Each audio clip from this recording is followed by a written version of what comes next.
कक्षा 10वीं विषय गणित इकाई 10 त्रिकोणमिति के कुछ अनुप्रयोग। प्रश्नावली 10.1 एक वृत्त की कितनी स्पर्श रेखाएं हो सकती है।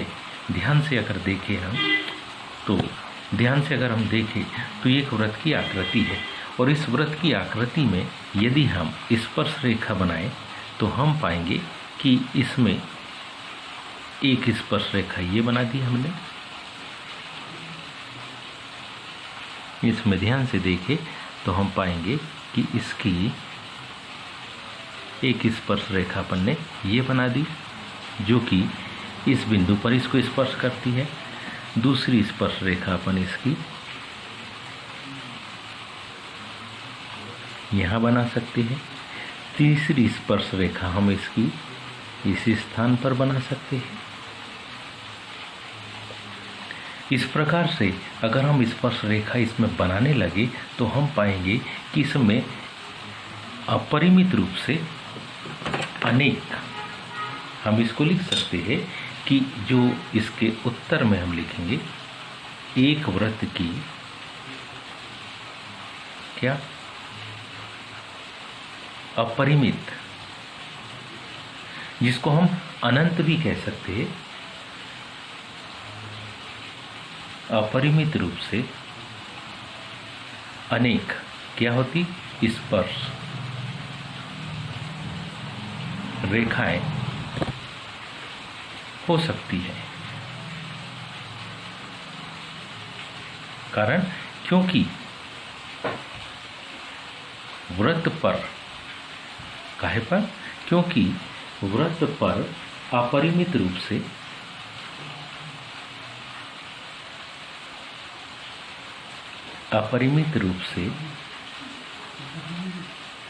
अनेक बिंदु होते हैं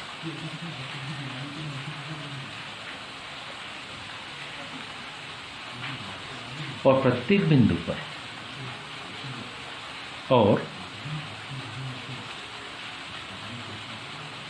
प्रत्येक बिंदु पर एक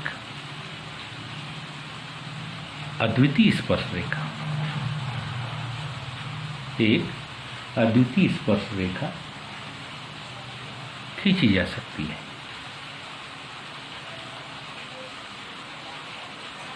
आइए इसी के प्रश्न दूसरे में देखें। किसी वृत्त की स्पर्श रेखा, इसमें हम रिक्त स्थान की पूर्ति कर रहे हैं। किसी वृत्त की स्पर्श रेखा उसे कितने, अगर हमने स्पर्श रेखा बनाई है ऊपर तो ध्यान से देखिए कि उसको वो केवल कितने एक बिंदु पर ही क्या करती है, स्पर्श करती है।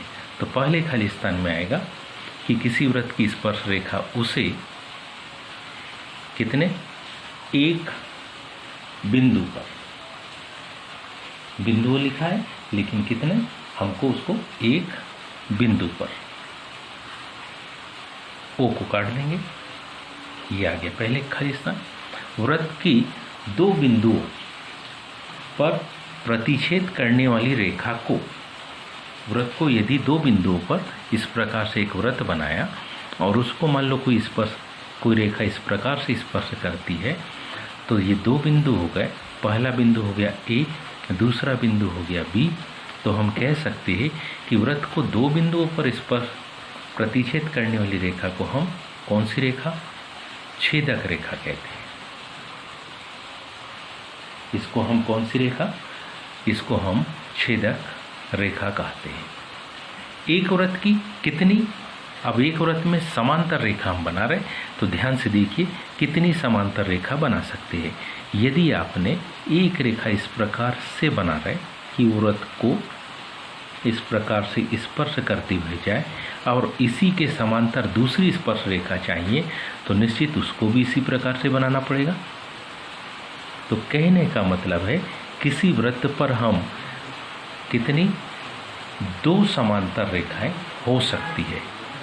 वृत्त तथा उसकी स्पर्श रेखा के उभयनिष्ठ बिंदु को हम कौन सा बिंदु कहते, स्पर्श बिंदु कहते। उम्मीद है आप सभी को ये खाली स्थान समझ में आए होंगे। आज के लिए इतने, शेष कल। धन्यवाद।